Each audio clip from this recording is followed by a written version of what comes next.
Why are so many of the outlet-owning tech lords like Musk and Bezos and Zuckerberg so invested in anti-Palestinian, pro-Israel speech?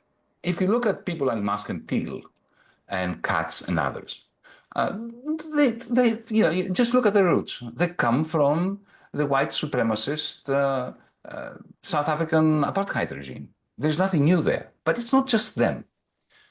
If you think of, what did the British do when they approached the southeastern coast of Australia in 1788? The fleet, the first fleet. They looked at the large continent of Australia, where there were about 6 million natives living.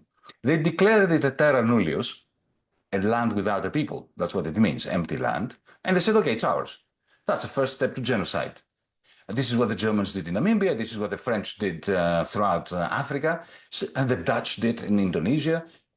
There is a tradition in Europe and amongst white Europeans, whether they are WASPs or Catholics or whatever, there is a tradition of genocide.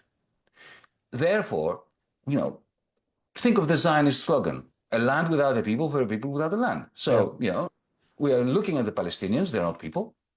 And this is a land without a people, so it's ours because God promised it to us.